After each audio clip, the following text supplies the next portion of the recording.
Hello, folks. Welcome to the Scumdogs Kennel. I'm your host, Chris Williams, and I have another great show planned for us. We're going to be looking at hidden UFOs, hidden UFO bases, and stuff like that, and having fun tonight.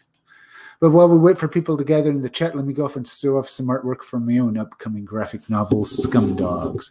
Just give me a moment here, all right? Let me go off and all right. Let me go to share screen, and here we go.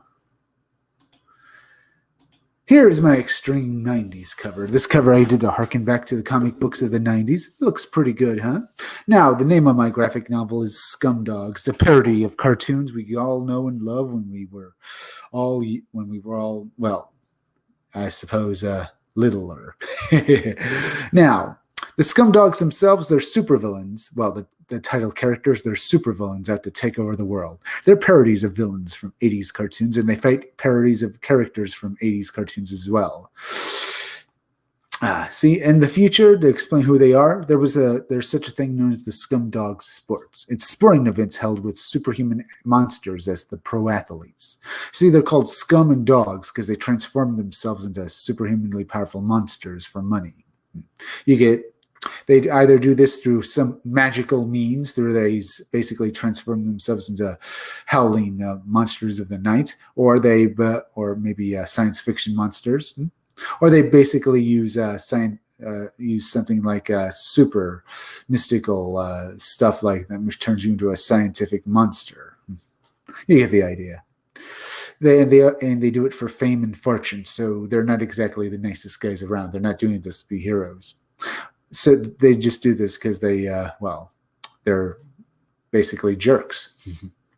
Now, but what happens when they get banned from sports? Well, because they're already basically jerks and stuff and, villains, they try to take over the world.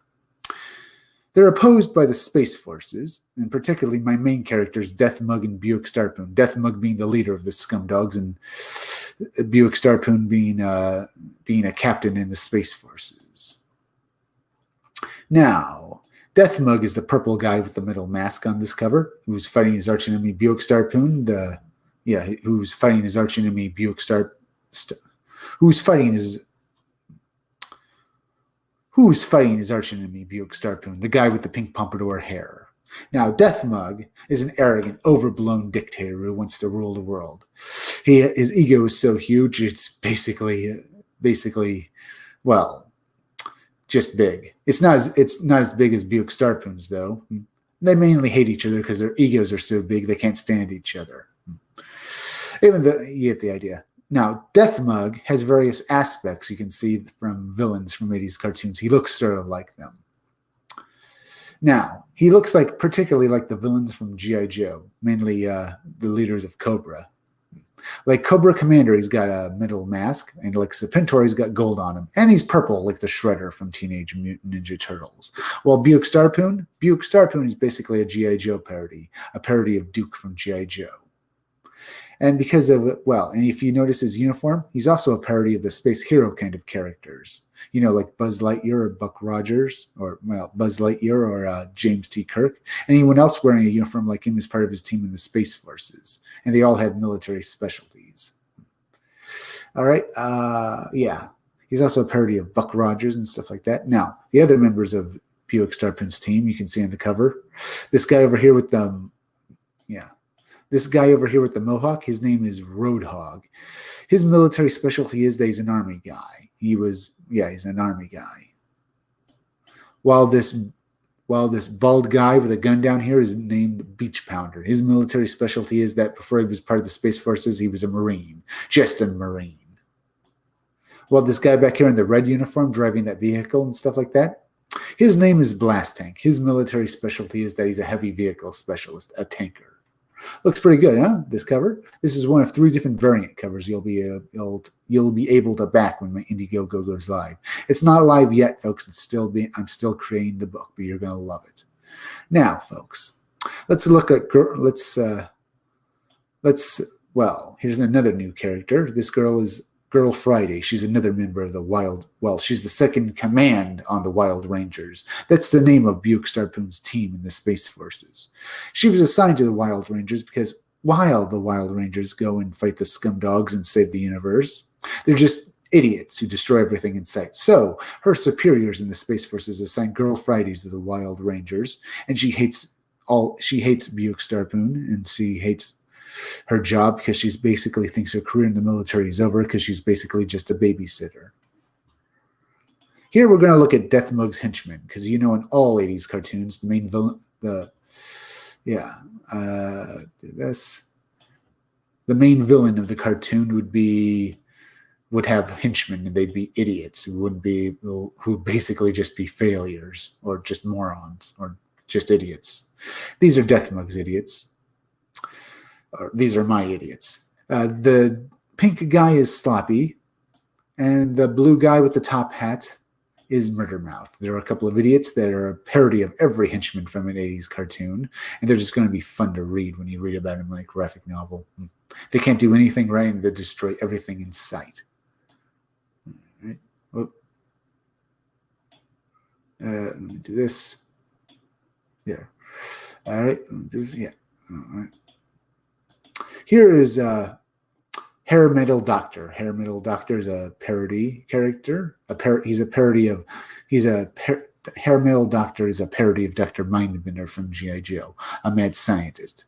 But my mad scientist is also been crossed over with a hair metal musician. He thinks of all the all of the stuff the scumdogs use to try and take over the world. He comes up with all the scientific stuff and ships and stuff and things that do mad science for the scumdogs to take over the universe. Now let's look at Miss Brusty Mullins. Miss Brusty Mullins is she's a parody of the Baroness from G.I. Joe. But unlike the Baroness, she's a party girl who just wants to have fun. She became a villain just because she thought she'd have a fun time. Come read about her when my graphic novel goes live. By the way, folks, hit that like button for me because it helps me fight the algorithm, okay? And as well as please go share this video on social media. Share it on Twitter. Share it on Facebook. Now we looked at that. Let me exit out of these. We're going to be looking at hidden UFO bases tonight. Hidden UFOs, hidden aliens, if they're actually walking around on Earth and stuff like that, and we just can't find them. Where could they be located? Anywhere. Maybe in the ocean. Maybe in the sky. Maybe they're hiding among us. We'll be looking at those kinds of stories tonight. So let me go over here. All right. I have an article. Let's see, where are you? Right. I have the article right here. Where, possible. Let's see. Damn it. Did I pass it? I know there was a. Right. Hacker aliens and secret government UFO space force, strange alien like carbon found in Belgium. Right. Florida. Let me just go over here and do this. Yeah. Oops. Hidden alien bases. That should do it. UFOs and aliens in Russian waters. Hangar 18, maybe like that. Crushed UFOs, weird secret bases on Google Earth. Bizarre accounts of mysterious phantom bases. Secret bases exposed. Secrets of the Underground monsters, conspiracies, and more. Well, let's go look at this one first off. Last Sunday night, I was on the TV show The Unexplained. The title of the episode, The Underground World, one of the reasons why I agreed to be on the show. Feel free to leave me a few chats if you want to basically talk about things tonight as well. Give me a few ideas and have some fun as well. I have a long-lasting interest in the likes of caves, caverns, and underground bases, and so on. That interest was prompted by my dad. He finished his 3 years on conscription, national service. It was known in the UK at the time, the UK's Royal Air Force. Returned to his regular job as a carpenter and retiring at 65. One of his jobs as a carpenter was a bearing on the matter of this article. Photo below shows my dad pointing at one. Well, this is interesting. Pointing at one of a number of large thick doors at the Chase Leisure Center in the town of Kennock, England, which has since been dramatically refurbished. This photo below, showing my dad, was taken back in the summer of 2000. You may well wonder why on earth would the below ground level of the center, which is dedicated to providing the people of access to exercise machines, a swimming pool, etc., needs such a vast and powerful doors made of solid, thick wood and metal. They look like they might be able to withstand an earth-shattering explosion, right? Yes, yes, exactly what they look like. They are blast doors. It has a little-known secret for many years that in the event of a Third World War, some other huge disaster, the below-ground level of the facility would be quickly converted into an emergency command room. Thankfully, it was never needed, but it demonstrates how a secret can be hidden underground right in front of the eyes of people.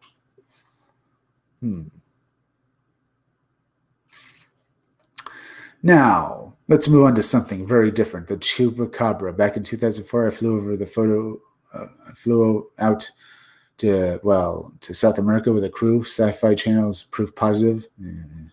Don't like Sci-Fi Channel. We were there to search for the near legendary Chupacabra during 1 week. We heard rumors the creatures living deep underground, so the plan was to check out some underground areas. It was already noon when we arrived at the planned location. It was an impressively sized cavern filled with numerous smaller cave-like offshoots that extended into huge green hillside that dominated the amazing scenery. Mysterious caves, angular shafts, lush foliage, the potential for something unspeakable. That's right. To be hiding in the darkness, and an absolute multitude of bats hanging directly from the ceiling above us. We were on all of the order of the hanging above the ceiling above us were all the order of the day. I managed to get into one of the smaller caves. It dropped to a significant amount and led down to a level of what I would think was about 60 or 70 feet. There was no Chupacabra, but there was a great view of portion of the underworld. All right. On top of that, there was a rumor of vast cavernous underground tunnels deep below a now closed military base. When the U.S. Navy said its goodbyes in 2004, so the rumor went something terrifying was left behind and was soon on the loose in these dark tunnels, something that had escaped from its confines, a violent pack of Chupacabra. Of course, this could easily have been the equivalent of the United States Hangar 18, said to have once been a secret underground facility where dead aliens were held. Whatever the truth, it was cool to check out both the story and the area. Yet again, there was that underground aspect that got me fired up. One of the caves in Puerto Rico investigated by Nick, and returning back to the UK in 2008, the now defunct Shropshire, England newspaper, the local media stated a tribe of subterranean things who surface on Canuck Chase, hunt for food, could be behind a rash of monster and weird thing sightings near Shropshire, and the mysterious beings could also be responsible for a string of pet disappearances. It has been claimed, newspaper stuff continued, theories behind the sightings ranged from a crazed tramp of two aliens, but now another paranormal expert has put forward the theory the subhuman beast is not a werewolf, but a Stone Age throwback. The investigator who wishes to remain anonymous told us strange sightings in the area have been made over many years by civilians, military police,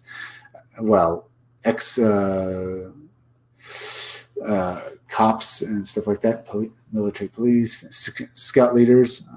Some incidents have been reported and logged, but others not. Some people don't want to be classed, don't want to be basically have this class them as people will talk about if they start going on about aliens or The media elaborated further. The strangest rumor has come from a senior local resident who believes the mysterious intruders to be subterranean. Now, we're talking about hidden UFO bases, creatures living under the ground at night, hidden aliens and stuff like that. What they could be? Are aliens do aliens have secret bases under the ground or under the ocean? Where could they be and stuff like that? We're going to be talking about that tonight, folks. And do you think that aliens are here on Earth, and do they move among us without being seen? Or do they have bases where they basically are there conducting conducting what they do? We'll be looking at that tonight. So feel free to hit that like button. All right. Preachers have their, who believes the mysterious intruders, he told us the creatures have made their way to the surface via old earthworks to hunt, for example, local, door and on this, for local deer, and on the surface, no pun intended, the, far tail, very big tail could have been easily dismissed. However, the Post source added fact that there has been a significant mining activity under here for centuries, that there are extensive old mines below Canuck Chase is absolutely true, but strange monstrous beasts living within them, like the Chase Post. I've heard of such stories, but so far they remain exactly that, stories. Long-standing rumors suggest a vast underground alien base exists within and far below a Mesa. Could be. In fact, there could be, thanks to, tunnels under the earth made by not just aliens, but people who work for the government have been basically for decades building these bases. Both to basically study the aliens as well as maybe to combat them, possibly. That's been the talk I've heard about. But also these tunnels have been made by the aliens for them to better get around the earth. That they connect to vast underground cave systems that are also used as a way for creatures that aren't human to basically traverse the earth without being seen by humans. Could very well be true. Let's look. We're basically come to the end of this, so maybe we'll look at a different story now. Just a moment, folks. Let me go back over here. Let me do this. I want to make sure. Let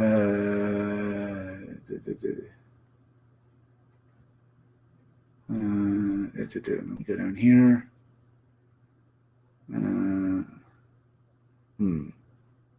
An alien. Let's say this. NASA roofs alien bases on the moon. Let's look at this now. In the 1960s, the U.S. space program was deeply involved studying the moon, the moon's surface, launching its famous historical, moon mission programs, also called Project Apollo, conducted by the National Aeronautics Space Administration. The ambitious program, which ran from 61 to 72, was notable for landing the first human beings on the moon in 69 with astronauts Neil Armstrong, making it landing on the lunar surface with their Apollo lunar module, and there would be 5 further Apollo missions that would also land American astronauts on the moon. Program also set quite a few other major milestones in spaceflight, spurred growth in various areas of technology that have had far-reaching effects beyond space travel, and with that many photos, surface examples that were taken that taught us an unprecedented amount of information about our nearest celestial neighbor. Yet there have been many mysteries and conspiracies surrounding the Apollo program and moon as well. And one of these is the supposed trainer and astronaut and keeper of moon photos, who claim that there were many instances of photos of, an alien presence. In photos, instances of photos with an alien presence on the moon. And efforts by the NASA to cover it all up.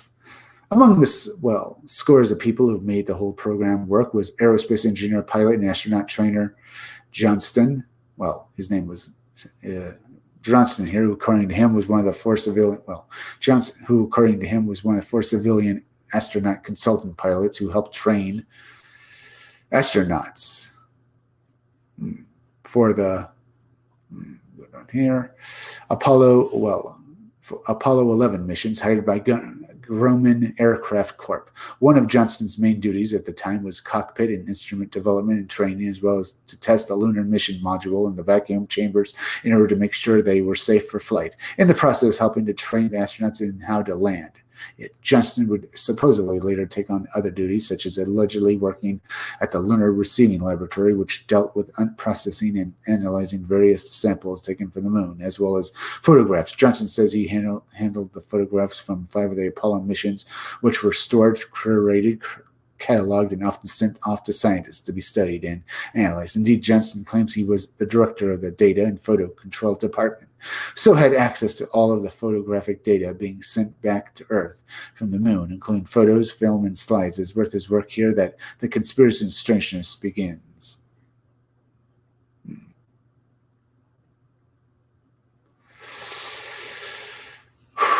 When Apollo programs, they started to wind down and the samples were mostly sorted and take care of, Johnston was surprised when his superior, Bud Lewatsky, told him to destroy all of what remained of the photo archive, and special emphasis was put on making sure a collection of glossy 8-tin prints never saw the light of day. He claims that the reason was that many of the photos had strange anomalies in them and that NASA did not want the public to see, which they were very interested in, keeping secret, being mum about.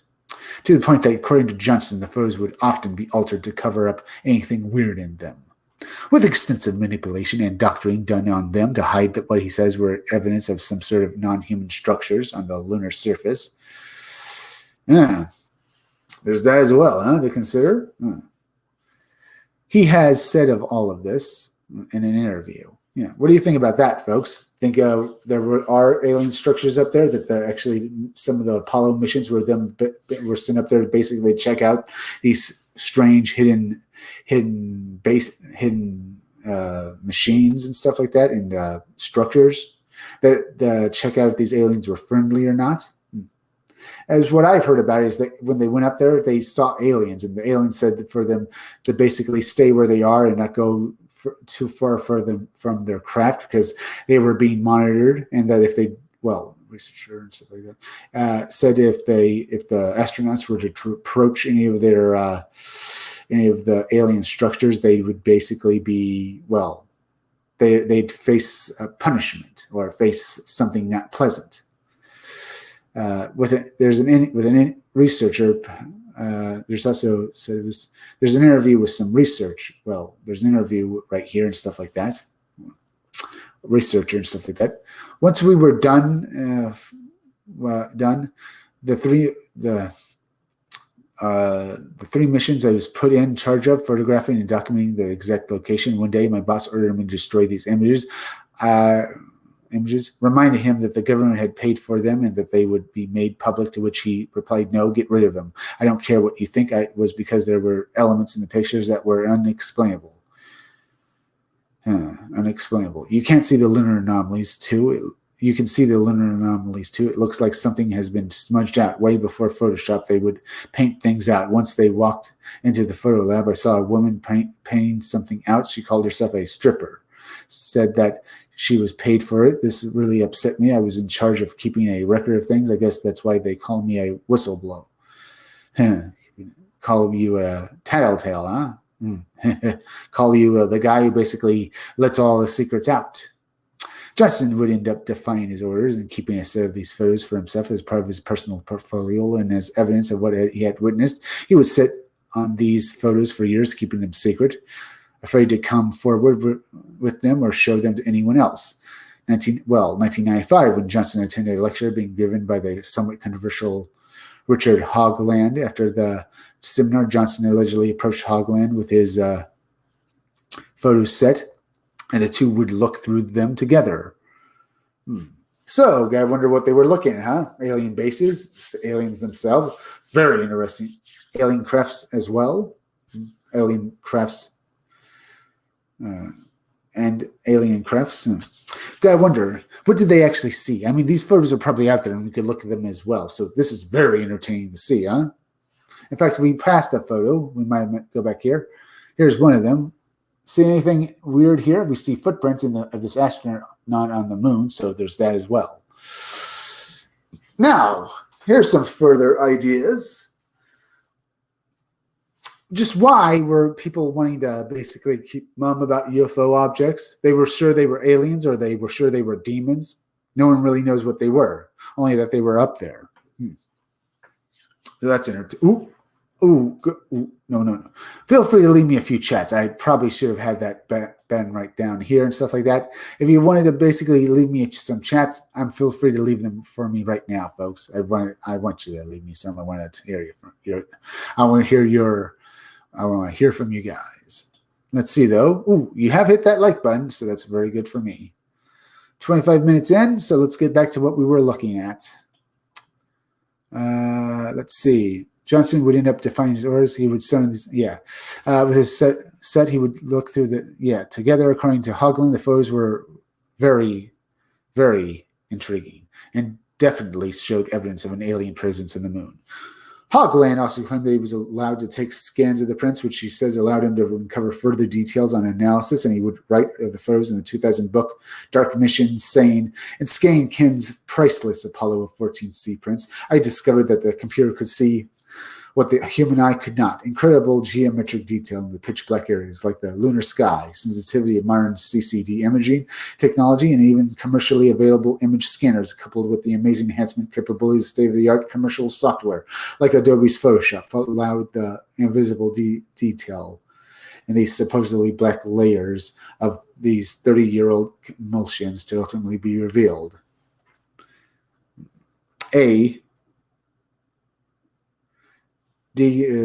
Demechanism of technology that no censor at NASA could have possibly foreseen even more than 30 years.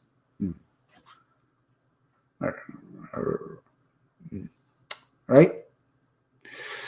Hoagland would then go on to exhibit and lecture extensively on these photos, claiming that he had found all manner of anomalies in them and that he had never been uncovered before. But there has been quite a bit of skepticism towards these bold claims, when except from the Rational Wiki has pointed out one of the problems with these scans and Hoagland's claims as follows.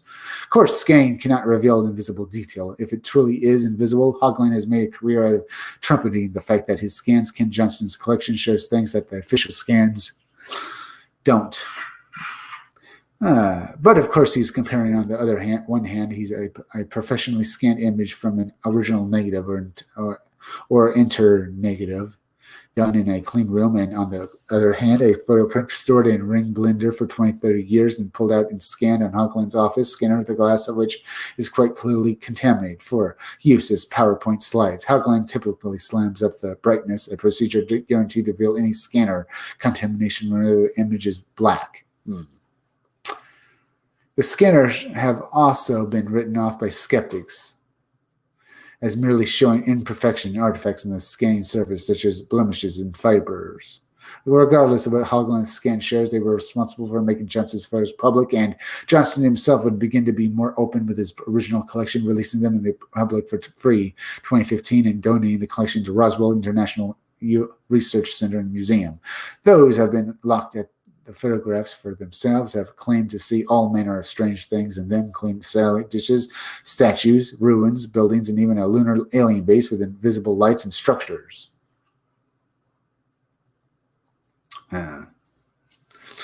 In the meantime, Johnston has traveled and lectured extensively in what he calls a NASA cover-up, as well as conducting various interviews. One of the most well-known and controversial of Johnston's claims is that there were photos from the Apollo 14 missions that supposedly showed an alien base and an enormous crater on the backside of the moon. Johnston claims that when he first saw the photographs, he could see lights in a pentagonal cluster of domes, showing that it was clearly a facility of some sort, but the next day it had all been doctored to erase it. According to him, it was essentially been airbrushed at. This claim has been controversial because, according to NASA records, Apollo 14 never flew over and it was never photographed, although Johnston denies this. Even in the face of such harsh criticism, Ken Johnston has nevertheless become almost legendary as a NASA whistleblower and champion of disclosure. And over the years, his claims have gone ever more into the fringe, such as that there are bases on Mars and that he has been hypnotically regressed to learn that it was in fact aliens that told him to find NASA and come forward with his strange findings. This has understandably brought a lot of attention to him, both by the ufologists as well as skeptics and conspiracy theorists who have constantly challenged Johnson's claims, even as controversy surrounds him. One of the red flags that has come up is that Johnson has increasingly claimed that he is an actual astronaut, which is false, and he has been found to frequently misrepresent himself and blow up his credentials. Also, something labeling himself as a former chief trainer,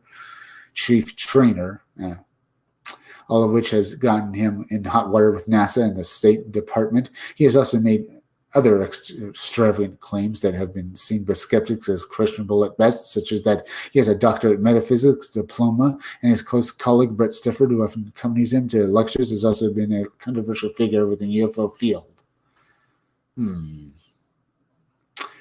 Yeah.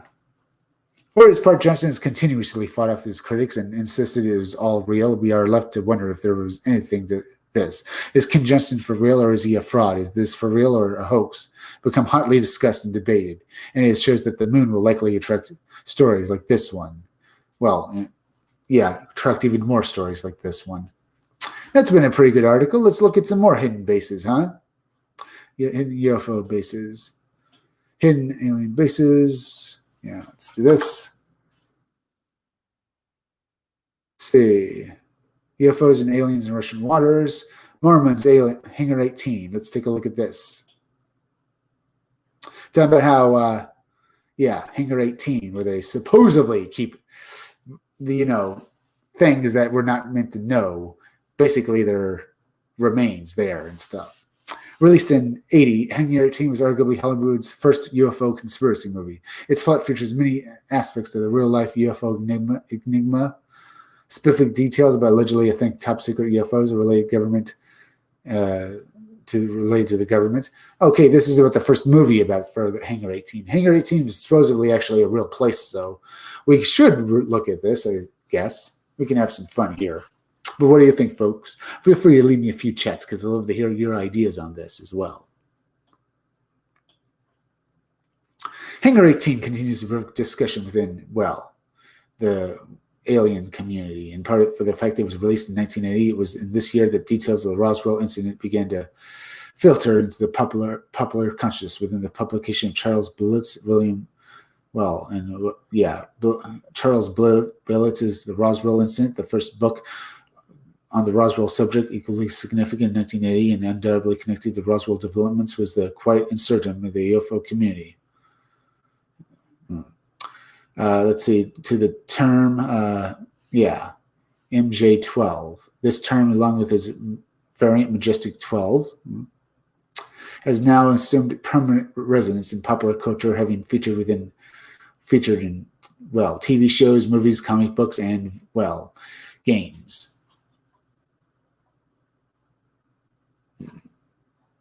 So this is interesting. Maybe I should check this movie out.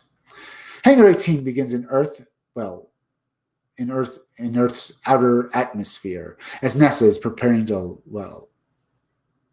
launch a satellite under the watchful eye of the U.S. military. Just as the satellite is launched from the space shuttle, however, it collides with a UFO, killing a NASA astronaut in the launch bay. This is witnessed by the other crew in the shuttle. Our heroes Bencroft, played by Gary Collins and James Hampton. Upon their return to Earth, the men seek answers, but soon realize their government has instigated cover-up and that they too are being kept in the dark. We learned that following the collision in orbit, the UFO made a controlled landing in Arizona desert, where it was captured by the U.S. military.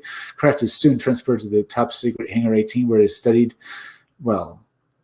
NASA scientists, led by Darren McCavin, on board the craft. The scientists make a series of startling discoveries. The alien pilots, although dead, are physically undamaged and are almost exactly inhuman in appearance. Scientists conclude that the aliens visited Earth in ancient times, that they were seen as gods, that they interbred with human women and jump-started human life as we know it. Today, a human woman is also on board the craft in stasis. When removed by doctors, the woman awakens in a state of terror. We assume she is an abductee. Ship's data files, the scientists find glyphs similar to those used by the ancient Earth civilization. Scientists also discovered extensive and aerial surveillance footage of Earth's power plants, military bases, cities. The aliens, it seems, have been taking an active interest in our technological capabilities. All right. Ancient astronaut and Christianity. All right. Should I keep reading this, folks? this is basically just about a movie, and I kind of might want to go, well, rent this movie to see what it's about. Well, I'm getting pretty much an idea of what it's about. So maybe let me go down here and stuff. They're going to talk about how this ancient astronauts and stuff like that. Hangar 18 depiction of human-looking extraterrestrials is particularly interesting, as the idea these beings jump-started the human race. That these very same details were to appear 3 years later. Secret Air Force report. UFO writer and journalist Linda Moulton Howe is part of her preparation for a documentary on them. Yeah, human-looking aliens and stuff. Well, yeah, actually they would be humans because they can interbreed with us, so they're humans. April 1983, during a meeting at Kirkland Air Force Base. I'm skipping the part where they basically talk about the movie and stuff because I kind of want to watch it and don't want to really have too much more told about it. Officer Richard Doherty presented Howe with a document, the front cover, which read, "Briefing paper, President of the United States. Subject of unidentified aerial vehicles." All right. Doherty told Howe that she was read to the document at the request of her superiors, but stressed that she was forbidden from taking the document with her and from taking notes of any kind. What the document detailed many aspects of the UFO phenomenon, included a list of UFO crash retrievals. The list included 2 separate incidents near the Roswell region of 1947 and another in 1949, which resulted in the capture of a live extraterrestrial that was taken to Los Alamos National Laboratories. Apparently, the being was held captive. It then died and stuff of unknown causes. 52 other crashes listed on the document included Aztec, New Mexico, Arizona, and Laredo, Texas. Yeah. So what do you think about that, folks? A bunch of crashes we've gotten, all this stuff. I mean, I suppose these alien crafts can go down, and we have captured the technology. Do you think we've actually learned anything about it? Maybe. I don't know. They say a lot of things that's currently happening with the UFOs. Could be the fact we have this technology, but we're basically, but we know it's not originally ours, and that this technology comes from outer space. But we do have this technology. We have basically reverse engineered it. I'm not so sure about that yet either, but it could be as well. But feel free to leave me a few more chats, as well as hit that like button for me because it helps me fight the algorithm so more people can see my content. As well as please go hit that bell and hit the part of the bell that gives you all future notifications for my videos. And please also share this video on Twitter and Facebook. Most shocking to Howe was a photograph said the extraterrestrials had manipulated DNA in an evolving primate species to create Homo sapiens. In the document, it was noted that the ETs had created a being on Earth whose purpose was to teach humans about love and nonviolence. Was astonished we are talking about Jesus Christ. She said to Doherty, who said nothing in response, but whose search looked deeply uncomfortable. The author and researcher Mike Clellan pointed out that the parallels between the content of Hangar 18 report shown to Linda Moulton Howe so striking that the document that Howe saw could very well have been written by Darren McGravens. By the character he was playing. What he learned in the movie. What he learned. We have a reporter in Lillington being shown a secret document by the Air Force in 1983. The conclusion is that they officialdom wanted the information flowed out to the public. 30 years earlier, we have the movie Hangar 18 floating out the same information in the guise of an action film. In 1971, Sun Classic Pictures, 1971, to produce and distribute future films and documentaries about UFOs. With an emphasis on ancient astronauts and other paranormal psychic phenomenon. Titles include the aforementioned ancient astronaut-themed Outer Space Connection, 75, The Amazing World of Psychic Phenomenon, The Bermuda Triangle, based on Charles Bullett's nonfiction book, linking UFOs to the disappearance of ships and aircraft beyond Death's Door, 79, and Life After Death in 80, Hangar 18. Sun Classic Pictures also had a strong focus on religious documentaries with titles including Search of Noah's Ark.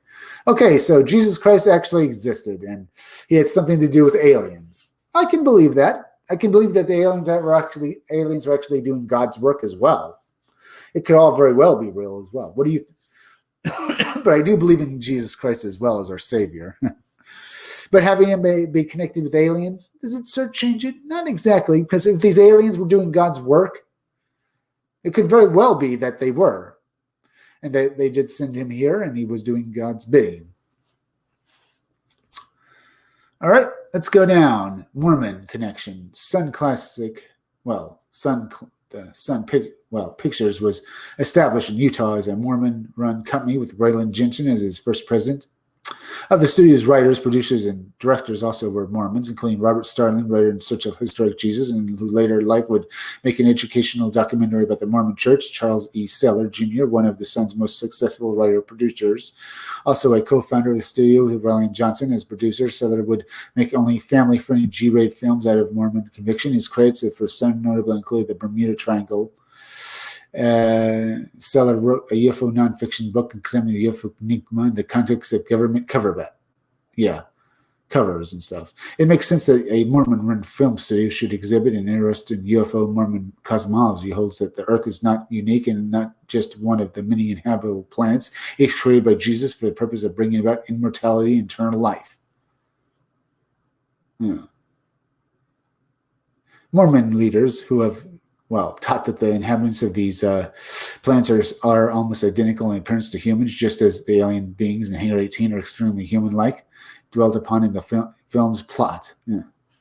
Also worthy of mention in this discussion is a heavenly body described in Mormon scriptures as a star, but which is generally regarded by Mormons as a planet. It is said to be the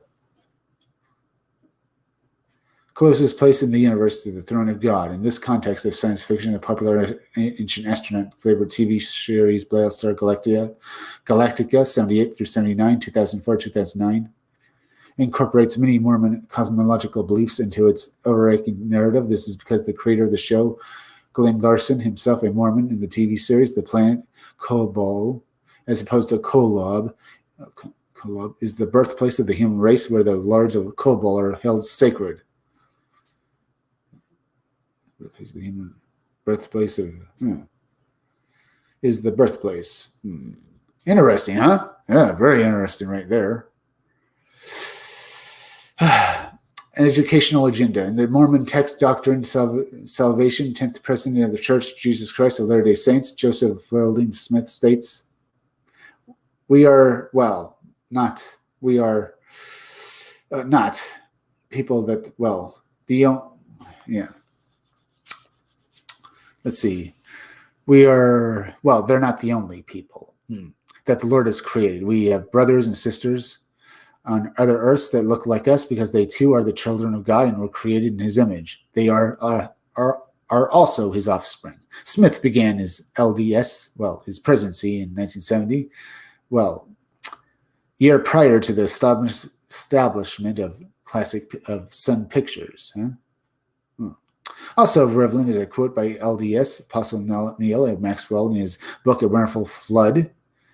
Maxwell wrote, we do not know how many inhabited worlds there are where they are, but certainly we are not alone. Between 70 and 76, the formative years of Sun Classic Pictures, Maxwell served as the LSD Commissioner of Church Education, which is responsible for providing religious and secular education for people of all ages, both LDS and non-LDS. The key question relating to the Sun Classic Pictures, and one that for now remains unanswered, is this was the studio's alien-themed output simply a reflection of Mormon deals and beliefs held by the studio's core writers, producers, directors, as well as an attempt on their part to cash in on the ever-popular subject of UFOs?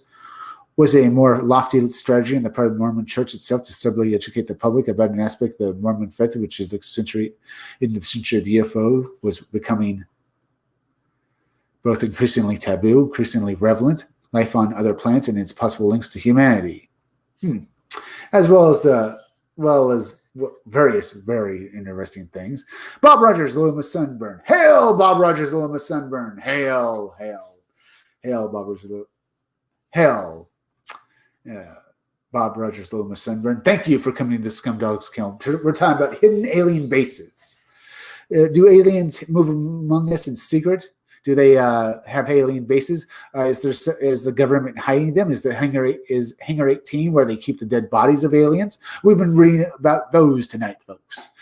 Feel free to leave me a few more chats and your ideas on this. Are we basically hiding the existence of aliens, or rather keeping the bodies in a secret place? Feel free to leave me a few more chats. Crest UFO and weird secret bases on Google Earth, maybe. Bizarre accounts of mysterious phantom bases. Let's see. UFOs and strange vanishings at Australia's mysterious Best Strip Triangle, maybe. Strange disclosure and former Canadian politician really likes UFOs. Tom DeLonge talks about reverse engineering metal from UFOs. Alleged UFO mothership filmed in North Carolina. The Pentagon, UFO, and shaping myth. I think I'll look at Tom DeLonge, metal from UFOs. Has the Academy gotten its hands on any materials to review? Let's see. Are you able to share more about that? Mr. Elizondo, not the point. We have to let the process take its course. And what we want to do is to be presumptive either way. The last thing we want to do is jump to any conclusions prematurely. Ultimately, the data is going to decide what something is, what something isn't. The materials come from a variety of sources. Mr. Alonso, well, what he said correct when he said that. It takes it's tough being Luis Elizondo, Lewis here, or being the former head of the Secretive Advanced Aerospace Threat Identification Program, and the Defense Intelligence Agency charged with studying unidentified aerial phenomenon, UAPs or UFOs, UAP, should know where the bodies are buried, not to mention the alleged parts of the extraterrestrial spacecraft that brought these aliens to Earth. Yet the guy whose name shows up in the headlines about the Stars Academy and Arts and Science and its quest to analyze these parts and expose their secrets to the public is Tom DeLonge, who must now be introduced as former Blink-182 frontman to remind people that he was once famous for something else and still deserves attention. While that may be true, a secret interview with New York Times acquisition and data analysis and materials research project to the STARS academic research program focused on exotic material samples from UFOs. It's Elizondo who conveniently responds to the question of the existence with a certainly. Well, DeLonge was reduced to defending himself in question about his credentials and his intellect. While DeLonge may have once been good, it's Elizondo who has the goods. So what are they? As I've said before, there's a difference between something that's truly exotic and something that fell from the alternator of a 1984 Cadillac. Wait, what? We are going to research employing the scientific method. First and foremost, what we have been doing is trying to find the most qualified individuals, the most respectable institutions to conduct scientific analysis. I know this is getting off base about where time hitting bases and stuff like that, but I figured I might as well talk about this strange alien materials they're talking about here. This is stuff that government itself probably has as well and is keeping in those secret places. So I figured we might as well talk about this and what could actually be out there. Conduct scientific analysis. That scientific analysis includes physical analysis, it includes a molecular and chemical analysis, and ultimately includes nuclear analysis. Nuclear analysis. Elizondo spends more time describing the process of the product, as anyone who follows the UFO science has figured out by now, but most mysterious pieces of metal that fall from the sky are from planes or rockets, commercial and secret. They don't want to know about these pieces and don't care about reverse engineering the metal. They want to know what's allegedly hidden in Area 51. Why else would 2 million people, very interesting right there, want to storm another military bases and warehouses around the world? That's probably what Tom DeLonge is hoping for, as well as when he put his name, fame, and money behind To the Stars. In the interest of fairness, it's tough being Tom, too. Instead of getting to make historic announcements, he's been forced to show little pieces of metal in answer to the same old questions from even the New York Times about the old naked rock star days, while Elizondo gets the hard questions, which he cautiously answers. Tom is obviously frustrated. Whole thing could be answered by the government's we're just waiting for them to come up and help us with some of this research. Spin the conspiracy any way you want, Tom. Don't continue it. The public doesn't want to know about mysterious pieces of metal that fell from the sky. It already assumes the government isn't going to tell you anything. They want to know about the creatures from outer space. And I say, well, we want to know about the actual metals as well. What is the ship's made of? I mean, if you have proof of that, that it came from outer space, then you actually have materials that is actual proof. So I kind of want to learn about all of it, not just the metals, but also the aliens as well. I'll just tell you that. That's what I want to know, or what it is. All right. Let's get back to looking at strange alien bases. Let's see. Secret bases exposed. There's all kinds of mysterious phantom bases. Let's go look at this one first. Let's say about this. Area 51, Hangar 8, Montauk, and Dulce Space. These are just a handful of many very select, highly classified installations about which the government of the United States, the United Kingdom, and elsewhere, preferably the general public, remain steadfastly ignorant. Those same steadfastly ignorant. Those same governments have extremely good reasons for wishing us to remain ignorant. Well, remain in the dark. Let's take a look at this article. It is at these very same secret facilities that for decades clan research is said to have been undertaken to lethal viruses, genetic manipulation, crashed UFOs, alien entities, biological warfare, mind control, experimentation, futuristic aircraft, spacecraft, teleportation, weather modification, invisibility, time travel, and much more, much more, a conspiratorial and cosmic nature.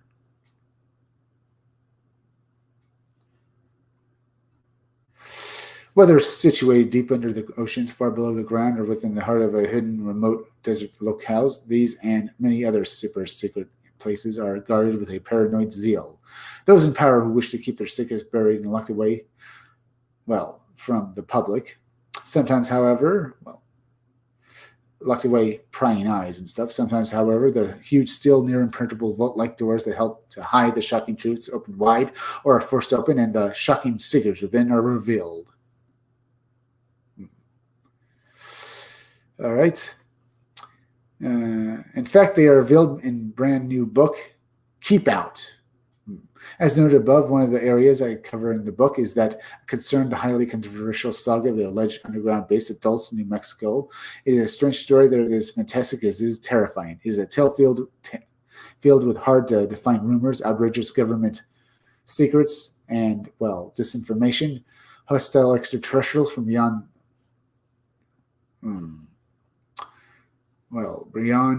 our solar system, dark secrets of an alien nature emanating from within the black heart of a mysterious subterranean caverns, and one man's life utterly wrecked and destroyed. Wrecked and ruined. And it is not an exaggeration to say it's a saga that would have been worthy of an entire series on TV, never mind a single episode, yet incredibly, this may not be a matter of mere fantastic fiction, where one incredibly peels away the distortions, the myths, and the lies. What remains just might very well be an awful nightmarish reality of the worldly proportions. A veritable army of alien intruders have for decades made their home within a vast futuristic underworld deep below Mesa, a huge peak that extends 9,070 feet above sea level, Rio Aruba country. In a county? Ominous of all, the warning to keep out extends to not only to the public and eagle-eyed UFO sleuths, but to the entire U.S. government too. That's right, the aliens have complete control of the base, and anyone who dares to just pass upon their dark abode from the president down will receive nothing less than swift, and deadly justice, and they may even become the victims of unspeakable genetic experimentation. Or that at least is the incredible legend that has come to be believed by whole swaths of UFO guys of the UFO community. Certain fact from fiction in this infinitely weird and convoluted affair, however, is no easy task. And here's what here's where things get interesting. Although many people within UFOlogy dismiss the idea of a huge underground installations existing deep below Dulce, as I demonstrate and keep out, things are not quite as simple as that. In fact, doing the research on the chapter alone made me reassess some of my own views on the matter, particularly so when I began digging into A, the government provable underground activities in the very area where the base is said to exist, B, FBI files on decades of cattle mutilations in and around Dulce, and C, weapons testing in the vicinity, and much more. Despite the rolling of eyes that any mention of an underground base at Dulce provides in many people, the startling and jaw-dropping truth is that it may not all be fiction. Look, that was a pretty good article we read through. Get the idea that these bases are hidden. People know about them and stuff like that, but they're not talking about it, or rather, people are talking about it, but some of them are believed and some of them aren't. It's very interesting, isn't it, folks? Very interesting. So, what do you think about that? So, what do you think about these alien bases? Are aliens on Earth? Are they now basically moving among us unseen?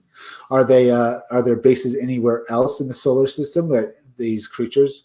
Are they all aliens? Are they ultra-terrestrials? Are they various other creatures, maybe from another universe? Maybe ultra-terrestrials? Are they living here among us? What is the real truth about all of this? I mean, it's very, very out there and stuff, and could very well be true as well. I mean, where do you think they're actually hiding the bodies of dead aliens they've got in various areas? I mean, I imagine they probably moved the dead bodies away from these areas once they became famous and moved them somewhere else, anywhere, so no one would know about them. But what about the various alien bases? Do we know? Does the government know about them? Do they have contact with the aliens, or are they staying away from these bases because they're fearful of the aliens and what the aliens could actually do to them? That could be as well. Either way, it's all so much information to go through, isn't it? To learn about all this stuff and what is actually out there. Now, folks, please go and subscribe to my YouTube channel. Read comics, they're bad for you, okay? Make sure you're still subscribed. And also, the title is misspelled, is THERE. And stuff like that. Yeah. All right. Yeah. Please go and subscribe to my YouTube channel. Read comics, they're bad for you. Make sure you're still subscribed. Hit that like button because it helps me fight the algorithm. Leave some comments down below. Let's see. Yeah. Please also hit that bell and hit the part of the bell that gives you all future notifications. And yeah. Please go share this video on Twitter and Facebook. All right. Also, please go over to rumble.com and subscribe to my Rumble channel. The name of my Rumble channel is Comic Freak. Also, please go over to BitChute and subscribe to my BitChute channel.